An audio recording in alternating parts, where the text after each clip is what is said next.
내가 누려왔던 모든 것들이, 내가 지나왔던 모든 시간이, 내가 걸어왔던 모든 순간이 당연한 것 아니라 은혜였소. 내가 누려왔던 모든 것들이. 제8장. 사무엘이 늙음에 그의 아들들을 이스라엘 사사로 삼으니 장자의 이름은 요엘이요 차자의 이름은 아비야라. 그들이 브엘세바에서 사사가 되니라. 그의 아들들이 자기 아버지의 행위를 따르지 아니하고 이익을 따라 뇌물을 받고 판결을 굽게 하니라. 이스라엘 모든 장로가 모여 라마에 있는 사무엘에게 나아가서 그에게 이르되, 보소서, 당신은 늙고 당신의 아들들은 당신의 행위를 따르지 아니하니 모든 나라와 같이 우리에게 왕을 세워 우리를 다스리게 하소서. 우리에게 왕을 주어 우리를 다스리게 하라 했을 때 사무엘이 그것을 기뻐하지 아니하여 여호와께 기도하매 여호와께서 사무엘에게 이르시되, 백성이 내게 한 말을 다 들으라. 이는 그들이 너를 버림이 아니요 나를 버려 자기들의 왕이 되지 못하게 함이니라. 내가 그들을 애굽에서 인도하여 낸 날부터 오늘까지 그들이 모든 행사로 나를 버리고 다른 신들을 섬김같이 내게도 그리하는도다. 그러므로 그들의 말을 듣되 너는 그들에게 엄히 경고하고 그들을 다스릴 왕의 제도를 가르치라. 오직 예수 사랑하는 성도 여러분, 반갑습니다. 오늘은 사무엘상 8장 1절로 9절 본문으로 신앙 전수의 중요성이라는 제목으로 말씀을 나누도록 하겠습니다. 10년 전에 한국 개신교인이 1200만 명이었습니다. 그럼 개신교가 무엇을 뜻하는지 아시죠? 기독교라는 큰 울타리가 있고요. 그 한 축을 로마 카톨릭이 담당하고 있습니다. 이걸 천주교라고 해요. 그리고 거기에서 나온 개신교가 우리가 지금 믿고 있는 교회입니다. 이 전체를 통틀어서 기독교라고 하는데요. 우리 개신교인이 10년 전에 한국 목회 데이터 연구소의 자료에 의하면 1200만 명이었어요. 불과 10년이 지나서 거의 반으로 줄었습니다. 그런데 더더욱 신기한 것은 그 반으로 줄은 그 700만 명이 지금 작년 23년 12월 데이터예요. 근데 그 700만 명 중에 200만 명이 교회에 등록을 하고 교회를 나오지 않은 가나안 성도라고 합니다. 즉 500만 명만 교회를 나오고 있는 거예요. 그런데 이 500만 명 중에 50세를 기준으로 50세 이상이 70%라고 합니다. 그리고 50세 이하가 30%래요. 그러니까 만약 우리가 50세인데 점점 나이가 먹어갈수록 이제 올라오는 세대는 점점 줄어들어서 교회가 앞으로 한 20-30년 뒤가 되면은 우리나라 개신교인이 100만 명도 안 될 확률이 너무나 많아지고 있는 거예요. 지금 이렇게 반으로 줄어들어버린 개신교인, 그리고 우리 어린 자녀들이 30%밖에 되지 않는 이 신앙인은 무엇 때문에 이렇게 됐을까요? 그 어린 자녀들이, 우리 젊은이들이, 50대 이하의 신앙인들이 지금 어디가 있을까요? 하나님을 떠났을까요? 아니면 신앙을 버렸을까요? 그렇게 우리는 알고 있죠. 아닙니다. 이들은 교회에 나가고 있어요. 근데 우리가 아는 교회가 아니에요. 다른 교회에 나가고 있습니다. 그리고 그들의 신앙생활 정말 열심히 하고 있어요. 근데 다른 복음이 들어가 있습니다. 우리는 그것을 무엇이라고 합니까? 이단이라고 하는 거예요. 한국 기성교회가 무너지면 무너질수록 이단이 급속도로 반대로 올라가고 있습니다. 성도들은 지금 수평이동을 하고 있는 거예요. 정통에서 이단으로 가고 있는 거지 하나님을 떠나지 않고 있습니다.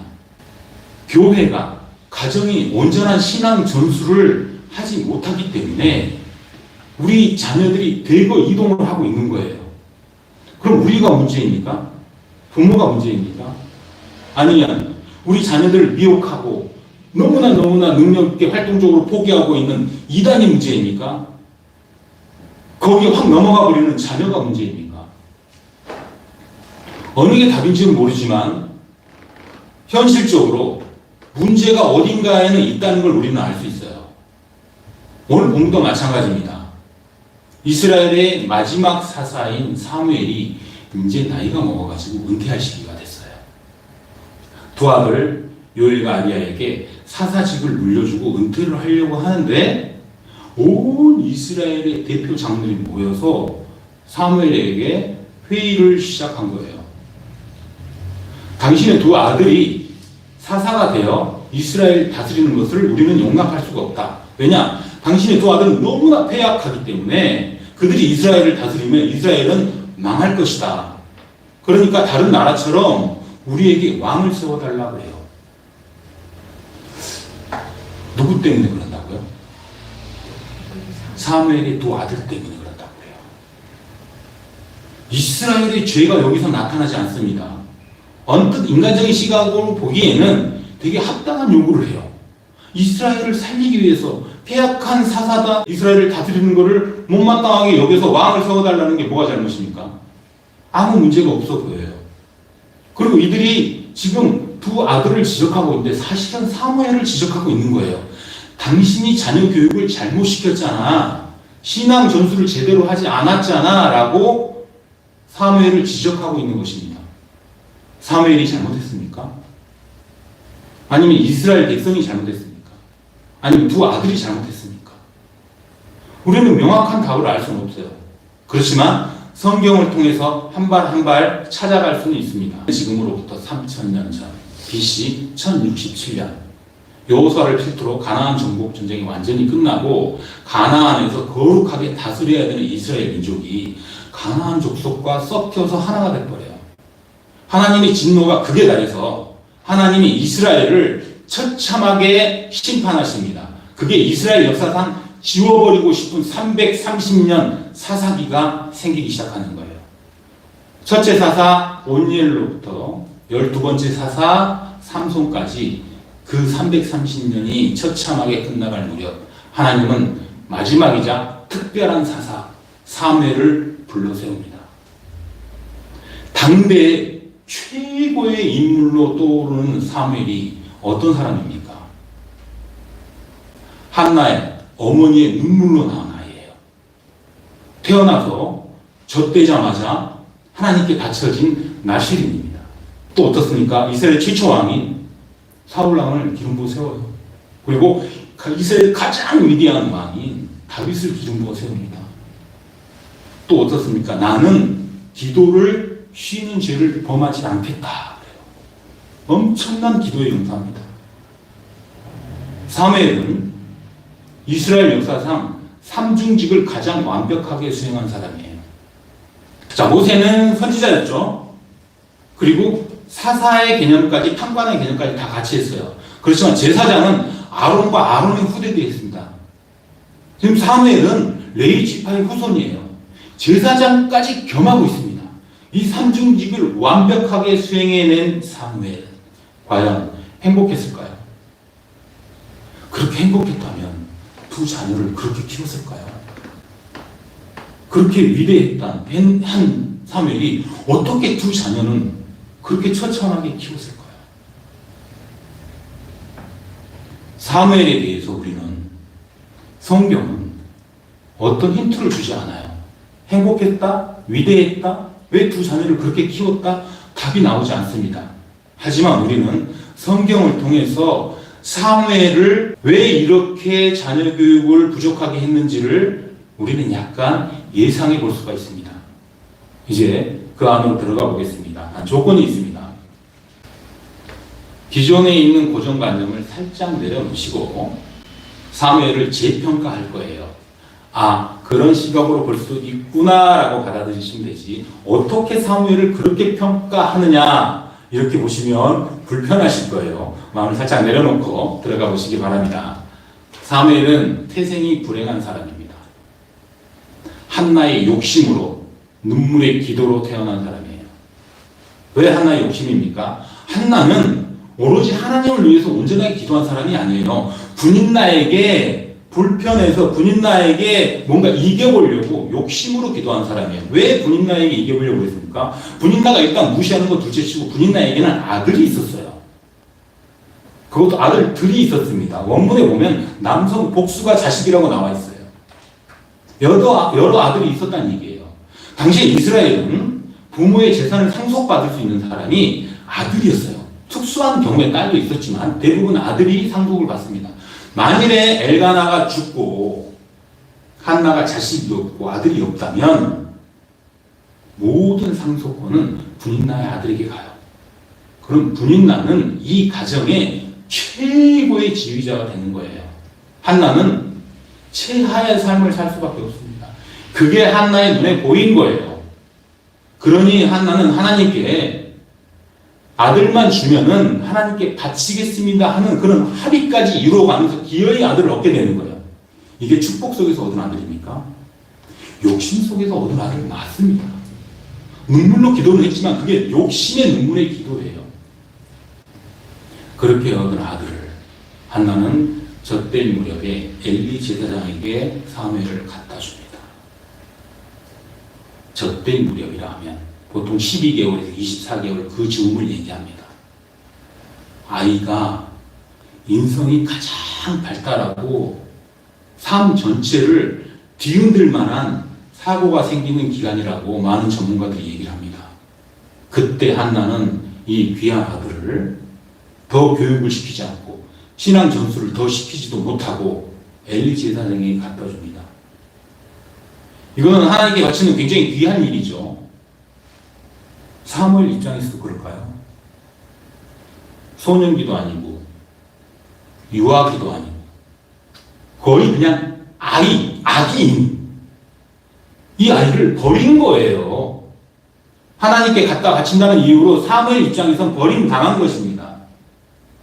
엄마와 가정 안에서 행복한 삶을 누려야 되는 이 아이는 제사장 밑에서 제사 훈련을 받고 있는 거예요. 그리고 자주 옵니까? 제사 때 1년에 한두 번만 찾아오는 거예요. 그러니 부모와 어떤 영적인 교류, 신앙 전수를 받을 기회가 없어요. 나중에 사무엘은 하나님과 영적으로 직접적으로 대화하는 위대한 사람이 되기는 하지만 가정 자체는 불행했어요. 가정에서 받아야 될 최소한의 애정과 사랑과 신앙 교육은 받지 못한 상태로 홀로 내던져져 버린 것입니다. 그렇다면 사무엘이 엘리 제사장한테 갔기 때문에 엘리 제사장이 잘 가르치면 될 거예요. 그죠? 엘리 제사장이 잘 가르쳤습니까? 잘 가르쳤을까요? 엘리 제사장은 한나가 눈물로 기도할 때 술에 취한다고 정신없이 영적인 흐리멍텅한 사람이었어요.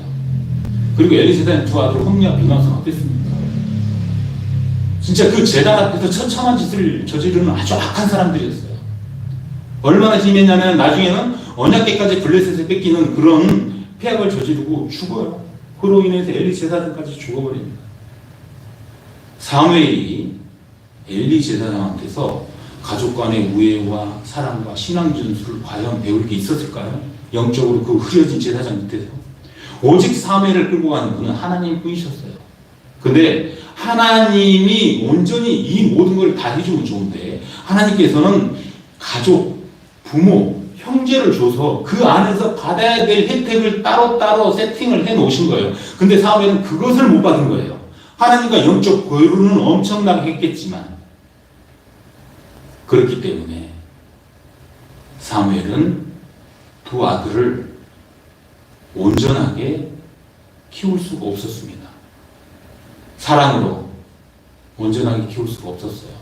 신앙 전수를 온전히 할 수가 없었어요. 왜냐하면 신앙은 기본적으로 사랑이 바탕이 돼야 되고 이건 부모와의 영적 교류가 있을 때 흘러나가는 것인데 지혜로만 지식으로만 내어 보내니 자녀들이 성장을 하지 않는 것이에요.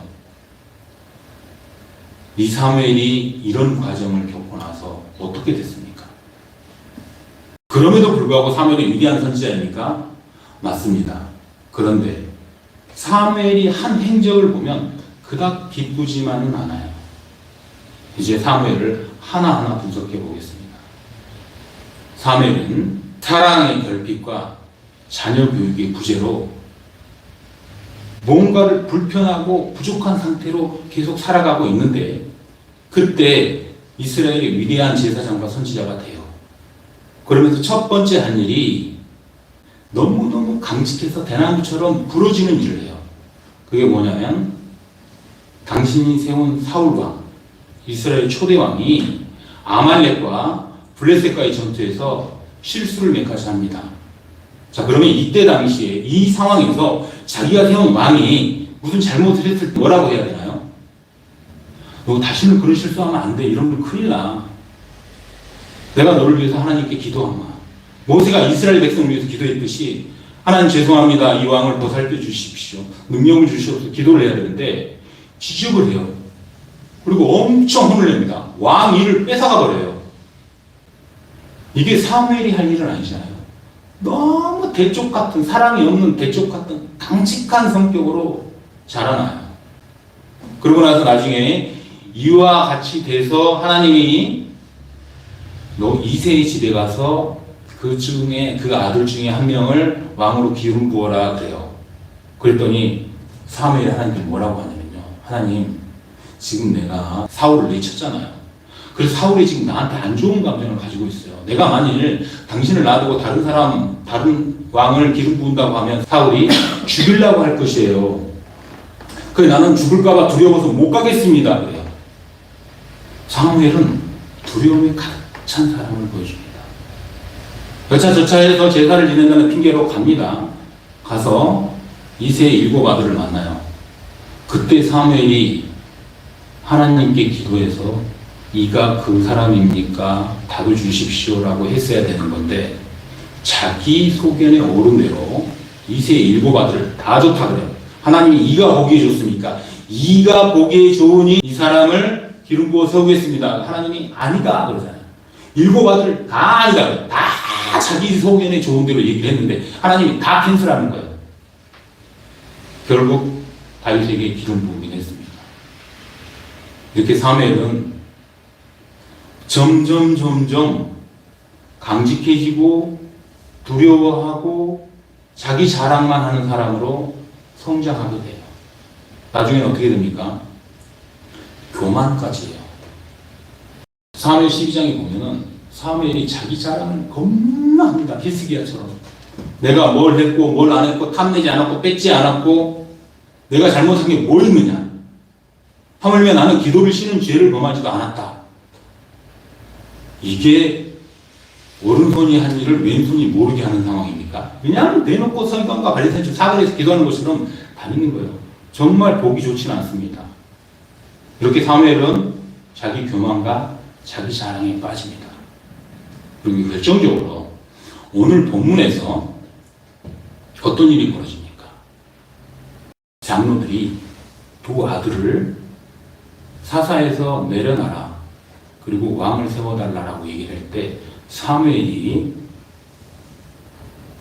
좋아했나요? 싫어했나요? 사무엘이 기분 나빠했어요. 하나님께 기도를 하긴 했는데 기분 나쁜 상태로 기도에 들어갔어요. 아니 사무엘이 왜 기분 나쁩니까 여기서? 자기 아들을 욕했잖아요. 기분이 나쁜 거예요. 내 아들을 욕하니까. 사무엘이 정상적인 상황이었다면 이때 뭘 해야 됩니까?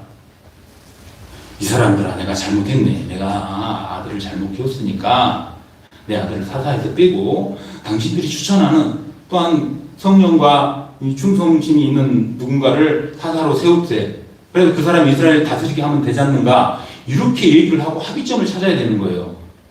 그리고 나서 하나님께 기도에 들어가야 되는 거예요. 하나님 제가 자녀를 잘못 키워서 이스라엘이 지금 하나님을 떠나고 있습니다. 다 제 탓입니다.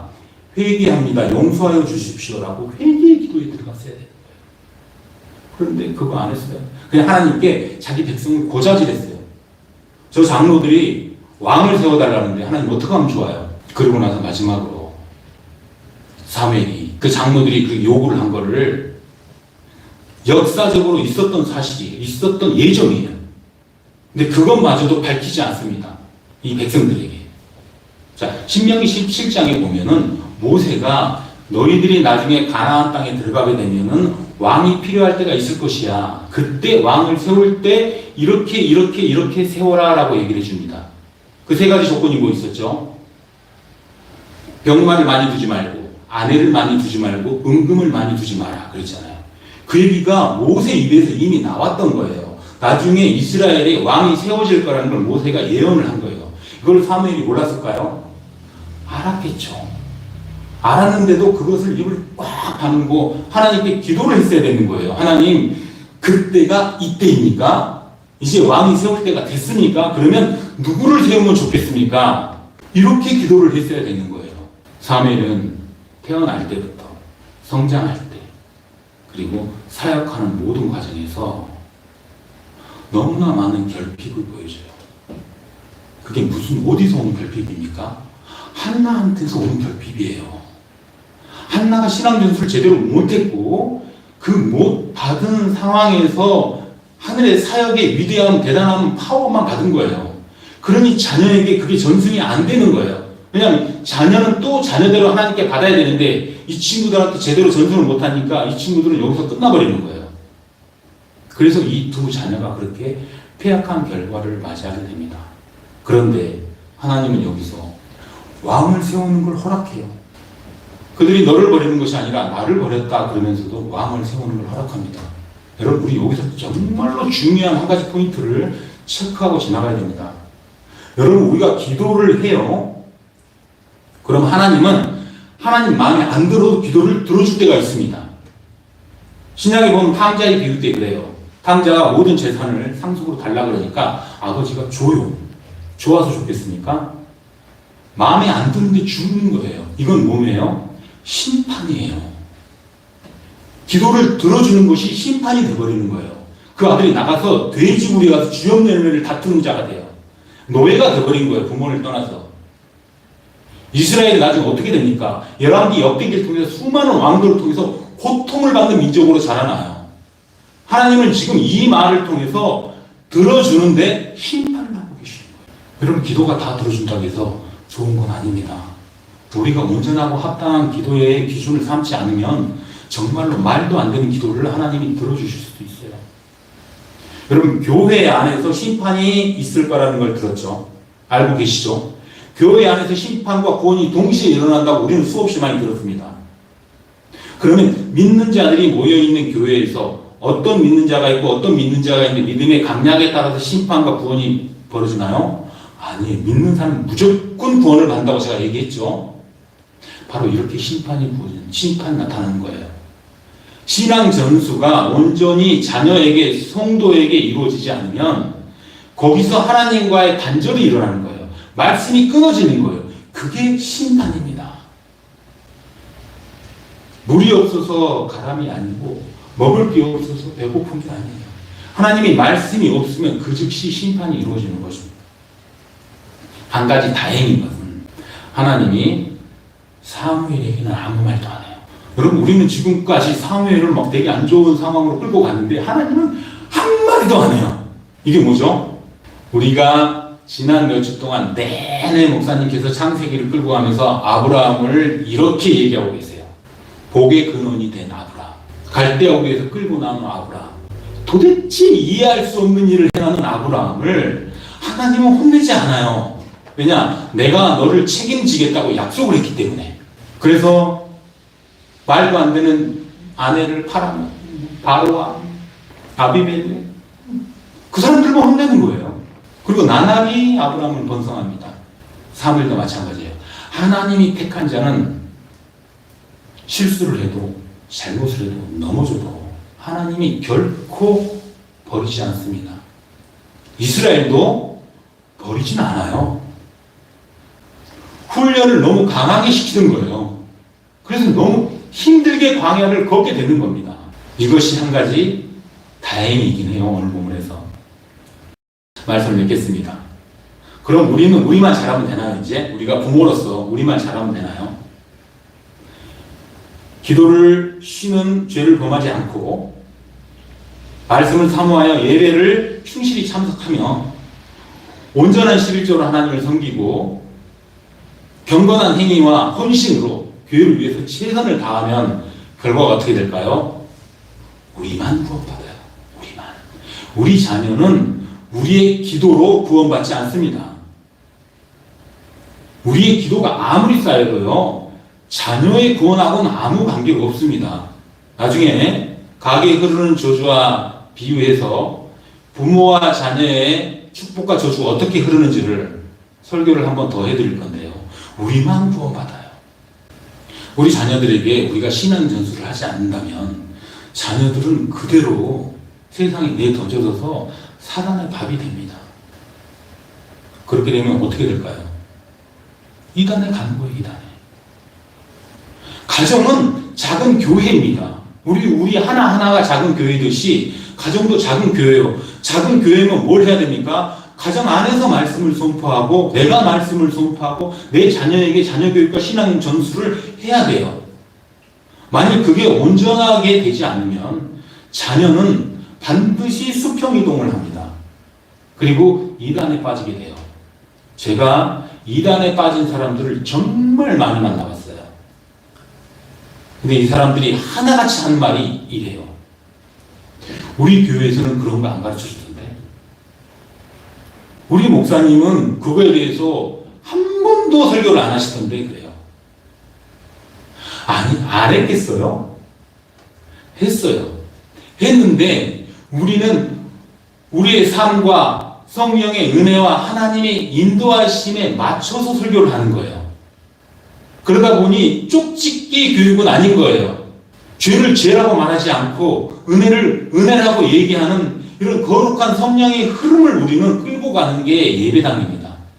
그렇기 때문에 같은 성구 같은 설교를 해도 우리에 맞게, 우리 교리에 맞게, 우리가 알고 있는 신앙에 맞게 선포를 하는 거예요. 먹기 좋은 음식으로 바꿔서 선포를 하는 거예요. 그런데 이단들은 쪽집기처럼 그것만 가지고 깊게 파요. 그러니 교회에서는 그거를 팔 수가 없는 거예요. 교회는 신학원이 아니에요. 성도를 구원하는 구원의 처소이지. 이단에 빠진 우리 자녀들이 자기들이 이단에 빠졌다는 걸 알아요. 아는데 거기가 너무 좋으니까 못 나오는 거예요. 자기들의 욕구를 채워주니까. 그래서 자꾸 기성교회와 기성목회자의 설교를 반대하면서 자기들이 정당하다라고 주장을 하는 거예요. 제가 언젠가 신천지 사람들과 깊은 교류를 할 때 이런 얘기 했어요. 나중에 이만희가 죽으면 어떡할 거냐. 그러면 나올래? 그랬더니 이만희가 죽으면 자기는 하나님을 버리겠대요. 왜? 이만희는 안 죽잖아. 영생한다며. 근데 이만희가 죽으면 신천지는 깨진 거잖아. 그럼 나와야지. 왜 하나님을 떠나? 이만희가 죽는다는 건 하나님이 없다는 거래. 이게 신천지 교회. 하나님이 없으니까 이만희가 죽는다는 거예요. 그럼 하나님 믿을 필요가 없대. 이렇게 무서운 이단에 빠져가고 우리의 신앙의 전수가 잠깐 한눈을 팔고 있을 때 우리 자녀들은 죽어가고 있는 거예요. 다시 건져 올릴 수 없는 암흑으로 떨어지는 것입니다. 사랑하는 성도 여러분, 교회에서 말씀을 받아먹고 가정에 가면은 반드시 자녀들과 오늘 받은 말씀에 대해서 되새김질을 해야 돼요. 그리고 그것을 바탕으로 가정 예배를 이끌어 가야 됩니다. 매일매일 새벽마다 목사님 말씀 주잖아요. 그걸 가지고 매일매일 가정 예배를 해야 돼요. 그리고 주일날은 또 주일 말씀, 수요일날은 수요 설교 말씀을 가지고 계속 말씀을 나눠 먹고 큐티를 해야 됩니다. 그러면서 신앙 교육이 돼서 믿음이 자라나는 거예요. 근데 그거를 못하는 가정이 있죠. 불편한 가정이 있습니다. 시부모님이 있고 믿지 않는 남편이 있고 믿지 않는 아내가 있고 종교적으로 불편한 가정은 어떻게 해야 됩니까? 친구들끼리 하면 돼요. 친구들끼리. 요즘 카톡도 많이 발달돼 있고 전화도 많이 발달돼 있잖아요. 제가 아는 분은 밤마다 교회에 안 나온 성도들에게 전화를 한대요. 오늘 우리 교회에 나와야 되는 성도 안 나오잖아요. 그러면 월요일부터 밤에 한 명씩 전화한대요. 안 나온 사람한테. 그리고 기도를 해준답니다. 오늘의 설교를 바탕으로. 일주일 내내 다른 성도에게. 전화로도 가능해요. 큐티가. 그도 저도 안 되면 할 사람도 없을 수 있잖아요. 그러면 그냥 혼자 하세요. 예배당에서 말씀을 듣고 집에 가서 그냥 거기서 끝내버리면요. 말씀은 즉시 사장됩니다. 여기서 설교를 하고 딱 내려가잖아요. 그러면 설교 본문이 생각이 안 나요. 진짜로. 그런데 여러분들은 어떻게 일주일 내내 준비하고 올라오면 나도 이렇게 순식간에 진짜 1초 만에 까먹어 버리는데 여러분들이 집에 가서 이 설교 내용을 기억한다고 장담할 수 있습니까? 저는 힘들어요. 계속 되새김질을 하지 않으면 신앙 전수는 나부터도 힘들어요. 내가 신앙 전수를 받고 내 자녀에게, 내 주변에게 신앙 전수를 온전히 해야 되는 것입니다. 여러분, 신앙 전수의 가장 기본은 사랑이에요, 사랑. 내가 사랑하는 사람이, 사랑하는 자녀가, 사랑하는 이웃이 죽어가는 것을 그냥 보는 것이 사랑이 없는 것이고 신앙 전수를 하지 않는 것이에요. 그들이 죽어가는 것을 살려야 될 거 아니에요. 살리는 것은 사랑이 바탕이 돼야 살리는 거잖아요. 사랑이 뭐예요, 그러면? 하나님의 말씀을 선포하는 거예요. 알려주는 거예요. 뭐 대단히 신학적인 거 알려주지 않아도 돼요. 그날 배운 큐티 같이 공유하면 돼요. 그날 배운 목사님 문자 같이 공유하면 돼요. 이런 거 받았는데 나는 이런 감동을 받았다. 너는 어떤 은혜를 받았니? 같이 얘기해보자. 믿든 안 믿든. 여러분, 재밌는 사실 하나 말씀드릴까요? 예수님을 믿지 않아도요, 제가 기도해 드리겠습니다 라고 얘기를 하잖아요. 그러면 대부분의 사람이 오케이예요. 감사합니다. 그리고 받아요. 그게 말씀에 전파하는 거예요. 사랑은 말씀을 전파하는 것입니다. 예수 그리스도를 세상에 알리는 것입니다.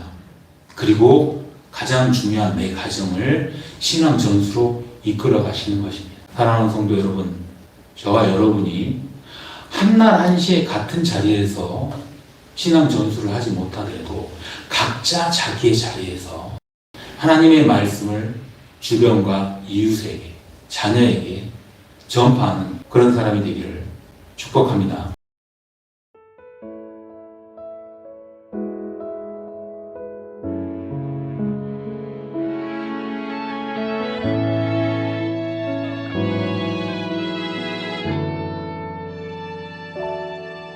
내가 누려왔던 모든 것들이, 내가 지나왔던 모든 시간이, 내가 걸어왔던 모든 순간이 당연한 것